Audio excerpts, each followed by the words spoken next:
Yo yo bro, luto na ang ating sitaw kalabasa.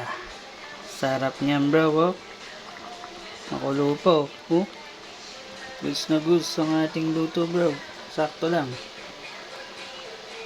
Yo bro, gisa na bro. Unahin na natin tong bawang bro. Wala nang balatan bro. Oh, sarap niyan bro. Lutuin lang natin konti bro. Pwede na yan bro. Next ko na yung sibuyas bro. Para tuloy-tuloy lang ang gisa bro. All goods bro. Lagyan natin ng alamang bro. Dito natin siya igigisa sa alamang. Sarap na ito bro. Oh. Gisa-gisa lang bro. Ikaw ba bro? Ano ulam mo bro? Comment mo naman ano ulam mo ngayon bro. Pwede na lagay ito bro. Kalabasa bro. Yan ang ulam ngayon. Gulay bro. Yun know bro. Tamang halo lang bro.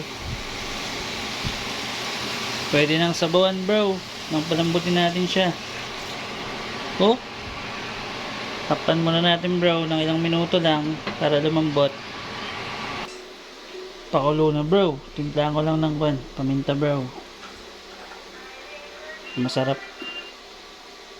Sarap lagi may paminta. Yun na bro. Yun na, makulo na bro. Lagay na itong sigarilyas, ampalaya, sitaw, tsaka okra bro. Para sabay-sabay na silang lumambot bro. Goods na yan maya maya bro.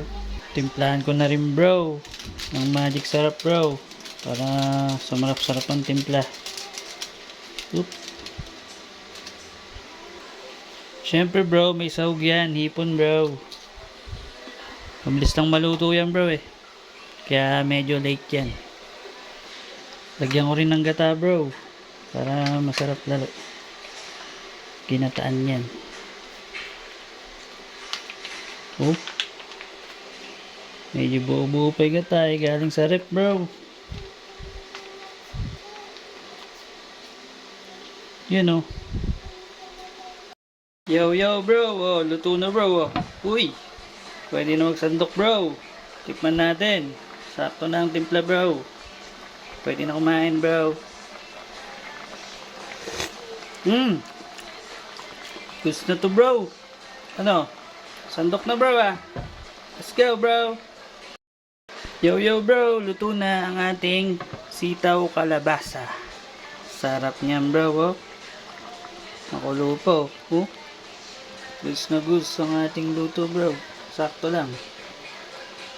Hindi siya nalusak. Sarap niyan bro. Oh. Pwede na magsandok bro eh. Ano pa hinihintay mo bro? Sandok ka na kaya bro. Oh. Siyempre patay na natin gasol bro. At goods na yan. Oh. Sarap niyan bro. Let's go bro. Kain na bro.